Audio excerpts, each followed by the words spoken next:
All right, guys. So today we're going to talk about what was that? God, what was that? Oh yeah, short-term memory loss. Now this can relate to the beginnings of dementia all the way over to Alzheimer's. So the symptom of memory loss has everything to do with the hippocampus. And the Greek term for hippocampus means seahorse because that's the shape. And you have two of them, one on the left side, one on the right side. So that way, if one goes, you have a backup. So related to short-term memory loss, I have some good news and some bad news. The bad news is that as you age, the hippocampus actually starts to shrink, okay? So age is definitely one thing you're up against, so you just have to stay as young as possible. Number two, if you decrease oxygen, you can destroy the hippocampus.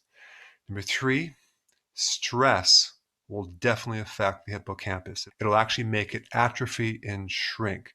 The more stress you go through, the more you can have atrophy or shrinkage of your hippocampus.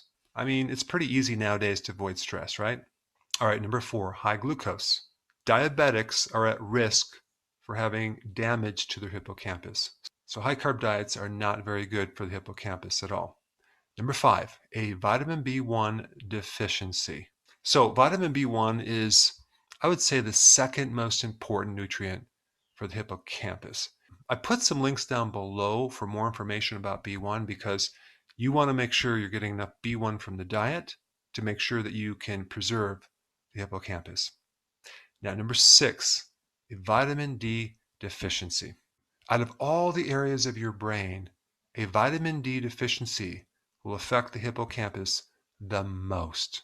So it's a very good thing that a vitamin D deficiency is very rare nowadays, or else we'd be in big trouble. Now, that was a sarcasm because a vitamin D deficiency is extremely common among most of the population on planet Earth. And number seven, if you have a zinc deficiency, that can majorly affect the ability of your hippocampus to function, resulting in short-term memory loss.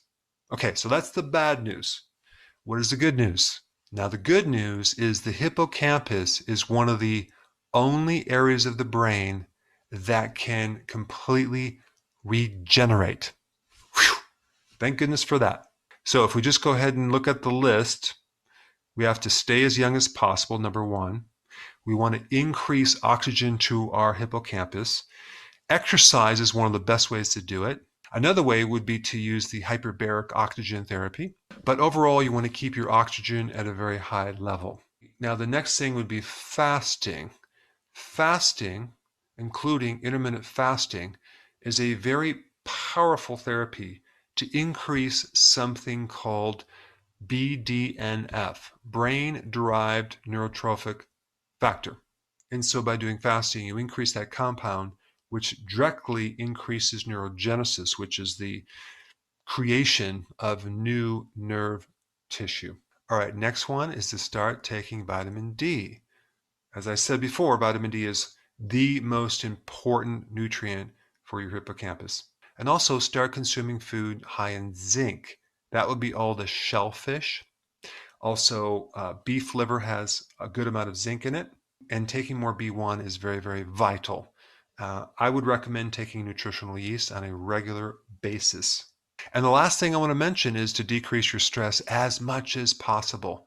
Do whatever you can to do that. And of course, applying these other things is also going to reduce stress, especially if you do regular, consistent exercise. The type of exercise that will increase more oxygen. Long walks would be a really good thing. Now, the next thing is increasing your ketones. Ketones are the preferred fuel of the brain, especially the hippocampus. In fact, you're not going to be able to regenerate the hippocampus without feeding it ketones.